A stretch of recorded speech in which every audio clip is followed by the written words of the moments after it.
Naghahanap ka ba ng aesthetic cafe? Yung tipong lahat ng sulok ay IG-worthy? Kung yan ang hanap mo, tara, samahan niyo ko sa Beatrice Cafe.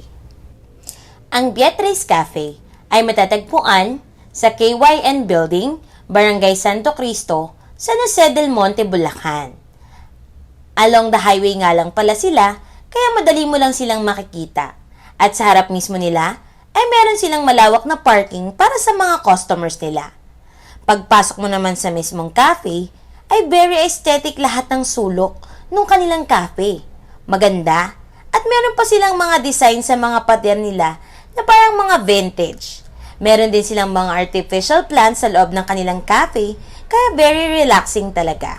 Yung cafe nga pala nila ay nag-o-offer ng espresso, non-coffee drinks, pasta, snacks, pancake, sandwiches, salads, and pizza. Pause mo na lang tong video para malaman mo yung mga prices nila at kung ano-ano pa yung mga ino-offer nila sa kanilang menu. So without further ado, ay simulan na nating i-rate yung mga pagkain nila. Simulan natin dito sa kanilang Beatrice House Salad. Tamang-tama ang lasa ng kanilang dressing para dun sa mga mahilig naman dun sa mga flavorful na salad. Next naman, ay itong kanilang pasta na pesto. Tamang-tama din to dun sa mga gustong kumain ng pasta pero gustong maging healthy. Next naman, ay yung kanilang triple cheese pizza.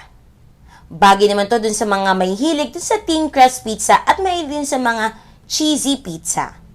Lastly, ay tinry naman natin yung kanilang strawberry cake. Kinilig pa nga ang lola mo sa sarap. Buti pa yung strawberry cake, napakilig ako. Samantalang ikaw hindi. Charot!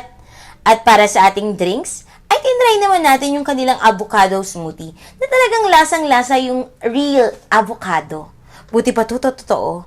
Samantalang yung katabi mo, plastic. By the way, yung store nga pala nila, kung naghahanap kayo ng mga bilihan ng pasalubong dito sa San Jose del Monte, pwede nyo rin silang bisitahin kasi they promote local San Jose del Monte products. Katulad ng banana chips, peanut butter, biskotso, suka, homemade wine, at marami pang iba.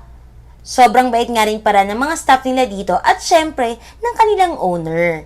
Kaya kung naghahanap ka ng aesthetic cafe, punta ka na dito sa Beatrice Cafe. Yun lang mga kalakwatsa. Bye!